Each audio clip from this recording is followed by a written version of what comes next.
I never thought I would be thanking God that ICE put an ankle monitor on my client, but here I am. Hi, I'm attorney Alicia Morgan of Immigration Lawyers USA, and I solve immigration problems. My client got a call from an unknown number yesterday that ended up being ICE, and they told him that he had missed 3 appointments with ICE. He let me know that he got this call, and he told me what number it was, because I honestly thought that it was like a trick that ICE was using to detain him, because as far as I knew, he didn't have any appointments with ICE set up. So I called ICE and I found out that supposedly there is some sort of a requirement, I'm not sure, I haven't confirmed this, that people in Puerto Rico, after they have their court, they need to go down to the 2nd floor and talk to ICE about the results of the hearing. I don't know, I haven't confirmed if that's the case or not, but I let the officer know that I'm in Miami, and in Miami that is not the requirement. There's no such requirement in Miami. I had no idea that that was a requirement in Puerto Rico, and I've been defending this client since 2022.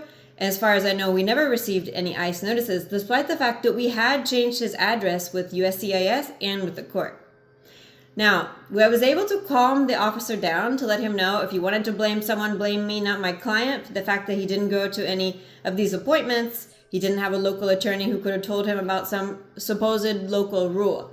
Anyway, they did calm down. They said, you know what, I'm going to think about if we could just put an ankle monitor on your client instead of detain him. I'm going to put it in the notes that we can consider what you just told us today. Can you please send us an email explaining what you mentioned with your G28? So I sent the officer an email. I gave them a copy of everything we had submitted in to the immigration court. I let him know we did change our address, sent some proof of that in the G28, and I begged him, please don't detain my client. He has a wife. He's only waiting for his final hearing in court.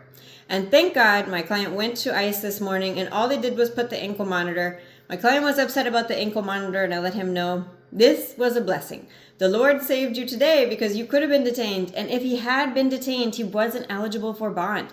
That's the reason that ICE is doing this. They're detaining people who already have their defense filed. All they're doing is waiting for a final court because they know that they can convince a lot of people to give up because they'll be detained maybe 6-9 months while they're waiting for a decision on the detained case.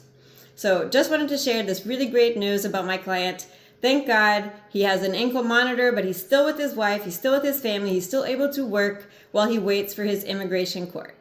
Let us know if you need help.